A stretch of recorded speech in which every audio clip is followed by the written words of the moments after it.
Bom dia, meus amigos, tudo bem? Espero que sim. Olha eu aí de novo com vocês para refletir e falar mais um pouquinho sobre o Evangelho transformador e maravilhoso que Cristo Jesus nos deixou e que certamente é a razão do meu existir.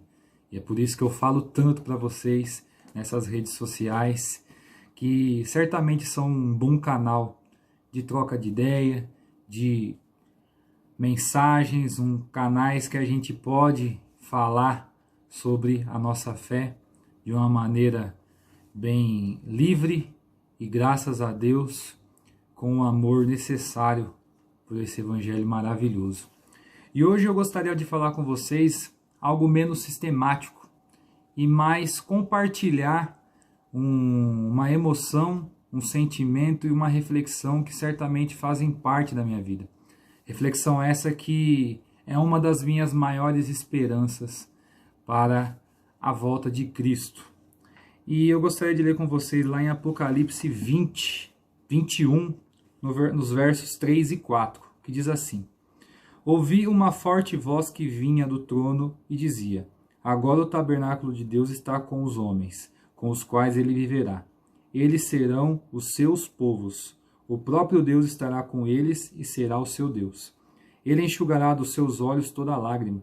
Não haverá mais morte, nem tristeza, nem choro, nem dor, pois a antiga ordem já passou. E é legal frisar nessa última parte do verso 4 que diz: a antiga ordem já passou. Apocalipse foi o livro escrito pelo apóstolo João na ilha de Patmos, no fim de seus dias. E é um livro que fala sobre escatologia. Escatologia é o estudo do fim dos tempos. E ele é um livro cheio de simbologias e que essas simbologias têm os seus significados discutidos na academia, na teologia, ao longo das eras da igreja. E esses significados eles variam de interpretações, afinal de contas, como se trata de final dos tempos, são coisas que a gente ainda não viu, mas que com a graça de Deus veremos ou nossas gerações verão após nós. Mas existe algo em Apocalipse que é inquestionável do ponto de vista interpretativo, que é um reino onde Deus será o rei e aqueles que forem resilientes e mantiverem a sua fé em Cristo até o final estarão nesse reino. E eu confesso que estar em um reino onde Deus é o Rei Supremo, onde a sua vontade será o nosso guia, é uma das coisas que enche o meu coração de mais esperança. E por que eu digo isso?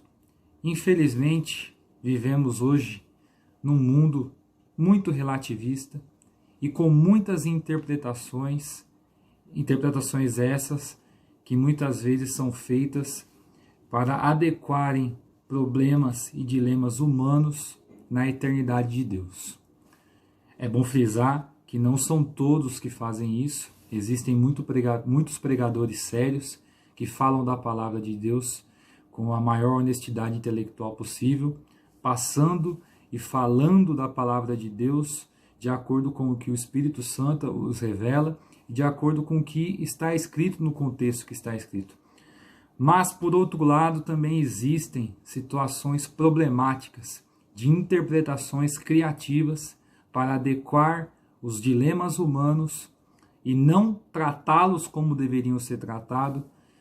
E existe uma adequação dos dilemas humanos à palavra de Deus, causando interpretações problemáticas e fazendo e criando muitas confusões naqueles que querem acreditar em Deus e querem viver para Deus.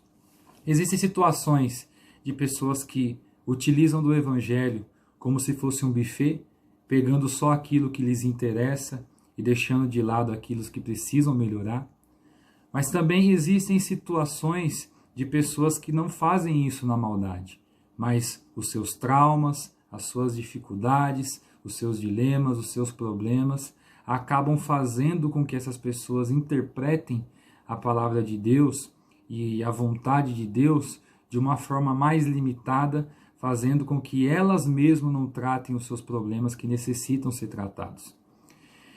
E quando a gente pensa que num futuro grandioso e glorioso estaremos nós todos, aqueles que pelo menos acreditaram em Cristo Jesus durante sua vida e tiveram, apesar de suas dificuldades, a fé necessária para estar em Deus em um período tão difícil que é o mundo da queda, esse mundo trincado, um mundo que infelizmente jaz no maligno e que é guiado pelo pecado. Viver em um contexto onde Deus e sua vontade são soberanos e que não há discussão segundo a sua vontade, é algo que enche meu coração de alegria. É óbvio que a maior vantagem de estar na eternidade é finalmente poder conhecer o nosso Criador e viver e ver face a face o nosso Salvador. Estar com Deus em um relacionamento pessoal, é óbvio que já vivemos isso, mas um relacionamento pelo menos mais próximo do que temos hoje, é a principal anseio que um cristão deve ter no que diz respeito à eternidade. Muitos teólogos e pregadores dizem que nós vivemos no reino do já é, mas ainda não. Mas você estar em um contexto onde Deus é o rei, Deus, que é a personificação da justiça, do amor, Ele vai guiar os nossos passos e não haverá discussão sobre a sua vontade, e nós, pecadores, estaremos sujeitos a essa vontade maravilhosa, é algo que eu confesso que mexe muito no meu coração. Infelizmente, a gente acaba percebendo e visualizando, inclusive na nossa vida, a gente também não pode se colocar acima do bem e do mal, porque todos pecaram e todos carecem de um Salvador. Isso é uma coisa muito importante para ser uma reflexão diária sobre a nossa vida. Mas a gente acaba percebendo dificuldades mil em fazer a vontade de Deus e utilizando-se de desculpas cada vez mais elaboradas para que não haja uma verdadeira sujeição à vontade de Deus já no tempo em que nós vivemos. E com isso a gente vê o mundo trincado, um mundo assimétrico, um mundo penso, um mundo onde as pessoas que precisam não têm o socorro, as pessoas que precisavam de amor não têm esse amor sendo alcançado, a comunhão, que deveria ser algo que nos ajudasse não só a ter paz, serenidade, mas também a crescer, a aprender, ela acaba sendo negligenciada. E eu confesso que quando eu penso na eternidade, onde Deus estará conosco, nos mostrando, Ele já está conosco, nos mostrando o caminho que devemos seguir. Eu vivo falando sobre a palavra de Deus, essa maravilha que nos guia. Mas lá, certamente será um lugar de relacionamento mais próximo. E não haverá espaço para discussões. Não haverá espaço para maldades, má interpretações, vontade de adequar os nossos problemas, as nossas dificuldades à palavra de Deus. Isso é algo que enche o meu coração de esperança, e eu acredito que se você está vendo esse vídeo e ama a Deus, também enche o seu de esperança. A Bíblia fala, nessa parte aqui, fala que Ele enxugará dos nossos olhos toda a lágrima, toda a tristeza, todo motivo de dificuldade, coisas que nos afastam de sua presença serão extintas. Isso é maravilhoso. Isso é maravilhoso.